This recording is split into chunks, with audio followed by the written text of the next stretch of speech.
All right, well, ahead of this much-discussed interest rate decision, Sky News has spoken to business owners and members of the public in Melbourne about how the cost of living pressures are affecting them.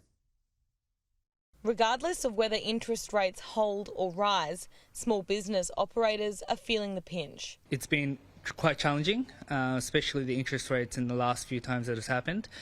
We've seen a drop around 10% in people coming and booking the restaurants. Quite a bit of a dip when it comes to the weekend as well. Coming out of COVID, things have a little bit slower to recover than what we would have liked.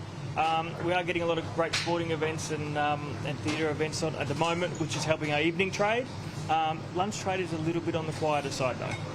The decision by the Fair Work Commission last week to lift the minimum wage by 5.7% is only increasing the pressure felt by business owners. Combining this with the impact of COVID and the fact cost of living pressures are turning patrons away, it has restaurant and cafe owners concerned. I think it's happening in all industries. I speak to my friends who are painters and electricians, and they're feeling it across the trades and builders and in hospitality especially.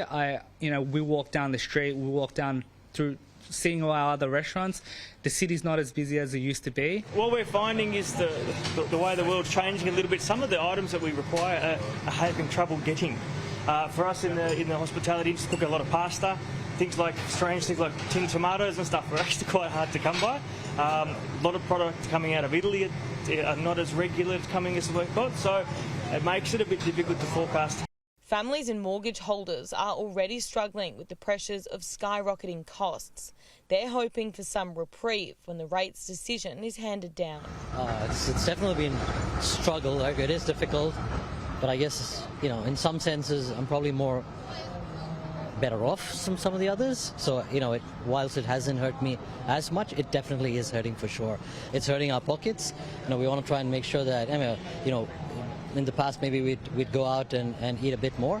Now we're cutting that down to making sure that we cook a lot more. I really feel sorry for people who are paying mortgages. I feel sorry for young couples who'll never get the chance to buy their own home. And I don't know what we can do to beat inflation. It's gotten ridiculous. Even when it comes to just eating and everyday things, it's nearly impossible to even make ends meet. I haven't been out to see a movie or anything like that in a long time. Holly Edward-Smith for Sky News in Melbourne.